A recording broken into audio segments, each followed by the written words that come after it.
Bonjour à vous, ici Johan Rieder pour cette nouvelle Success Minute et je vous propose de reprendre le fil de nos formations. On avait laissé de côté l'estime de soi avec 4 outils pour travailler l'estime de soi. Je vous propose de reprendre ce même rythme avec 4 nouvelles astuces pour travailler l'estime de vous-même et on voit ça maintenant.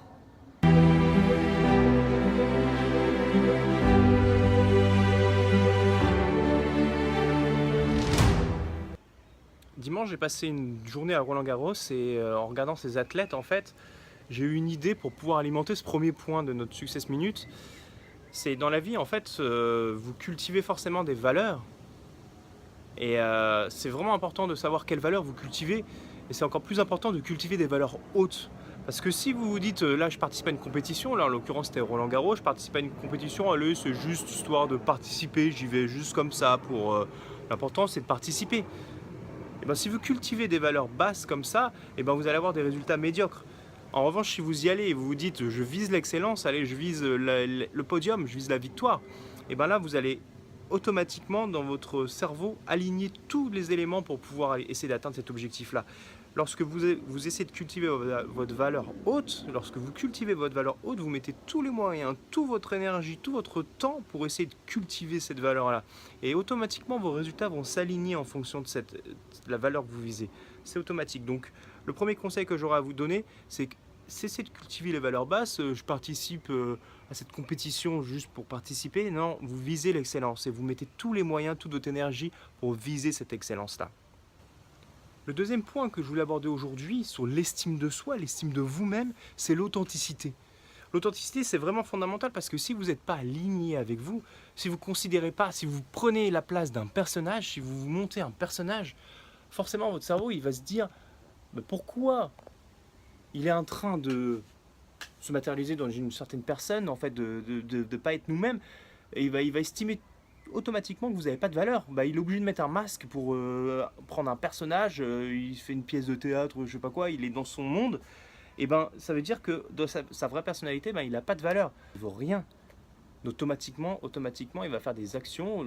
Quand vous allez prendre votre réelle personnalité, il va faire des actions en fonction de cette personnalité-là. Il va se dire, elle n'a pas de valeur, donc il va s'orienter sur des actions médiocres, encore une fois. Ce que vous devez faire, c'est que vous devez être humble avec vous. Vous devez expliquer aux personnes où est-ce que vous en êtes. Il ne faut pas hésiter. J'en suis là, j'ai encore ça à faire. Il ne faut pas hésiter non plus à dire, si vous avez envie de dire quelque chose, vous avez envie de rire, riez. Vous avez envie de pleurer, pleurez. Vous avez envie de dire merde, vous dites merde. Soyez humble et soyez authentique avec vous-même. Et votre cerveau, il comprendra que justement, il y a des choses à évoluer, à faire avancer, mais au moins, vous êtes en cohérence avec vous-même. Ça, c'est vraiment important au niveau de l'estime de soi. La troisième chose que je voulais aborder avec vous aujourd'hui, c'est célébrez-vous. Vous devez célébrer vos réussites. Alors, je suis conscient qu'au départ, célébrer ses réussites à haute voix, ça peut être compliqué.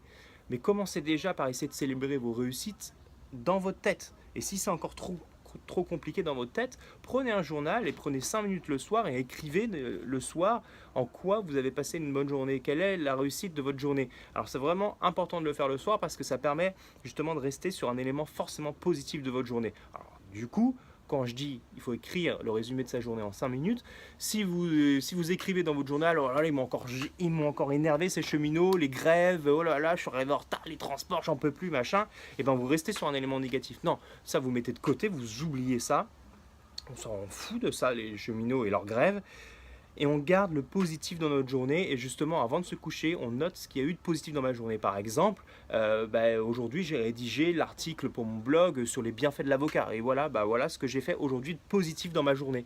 J'ai rédigé mon article. Prenez 5 minutes le soir pour vous célébrer, soit à haute voix, mais si c'est compliqué et dans votre tête, ça reste aussi délicat pour vous, notez-le et faites-le le soir pour rester sur quelque chose de positif avant de vous coucher. Quatrième chose aujourd'hui que je voulais voir avec vous, c'est que vous devez prendre soin de vous.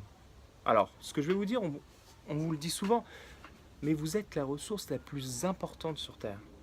C'est vous la ressource la plus importante sur Terre, on vous le dit souvent, je sais que j'ai des confrères qui le disent souvent, mais c'est vrai, c'est la réalité, vous devez prendre conscience de ça, que c'est vous la ressource la plus importante, c'est pas l'argent, c'est pas un collègue, c'est vous qui devez prendre conscience que vous êtes la ressource la plus importante, et vous devez prendre conscience que vous devez investir sur vous-même. Et comment on fait ? On se forme. Vous devez constamment vous former. Et ça, comment ça se fait? Comment ça se passe? C'est que moi, une fois quand je l'ai compris, j'ai commencé à lire. Lire un livre, c'est le prix d'un McDo. Vous allez au McDo, vous avez pour 15 euros, le prix d'un bouquin, c'est ça, c'est entre 15 et 20 euros. Et ben, vous n'allez pas manger au McDo, vous ne mangez pas votre pizza ou votre hamburger, et ben, vous allez acheter un livre et vous vous formez, vous investissez sur vous-même. Et en plus, c'est meilleur pour la santé. Donc, formez-vous, investissez sur vous-même. Une fois que quand moi j'ai compris ça, c'est là où j'ai commencé à faire la différence. Quand j'ai préféré mettre mon argent dans des formations, donc une fois que vous commencez à lire, vous mettez en place ces actions que vous y avez dans les bouquins, ensuite vous prenez des formations, vous vous formez, vous mettez en place ce qu'on vous raconte, c'est là que vous faites la différence. Et quand moi j'ai commencé à mettre l'argent dans des formations et dans des bouquins à la place de jouer aux jeux vidéo, et ben c'est là où j'ai commencé à faire la différence. J'ai clairement compris comment utiliser mon cerveau et j'ai clairement compris que la quasi-totalité de la réussite, ça se passait de là. C'est ce que vous aviez intrinsèquement dans votre cerveau. Donc ça, prenez conscience de vous, prenez soin de vous. Et le cerveau, c'est comme un muscle. C'est comme un muscle que l'on travaille. Ça ne va pas se travailler en une fois. C'est pas en une séance où justement on va débloquer tous les éléments. C'est avec la pratique et la répétition. La répétition, la répétition. Parce que le muscle, si on le travaille 6 mois, il va grossir. Mais si après on le laisse tomber 6 mois, il rétrécit. Le cerveau, c'est la même chose. Formez-vous constamment, prenez soin de vous et c'est vraiment important. Vous devez vous entretenir, entretenez-vous, formez-vous. C'est vraiment la clé. Partagez-moi ce message-là pour que les gens puissent prendre conscience que c'est eux leur ressource la plus importante et que le travail sur son estime de soi, c'est la première clé pour réussir dans sa vie et réussir son expérience entrepreneuriale. Partagez cette vidéo-là et moi je vous retrouve la semaine prochaine. Prenez soin de vous. À très vite. Ciao, ciao.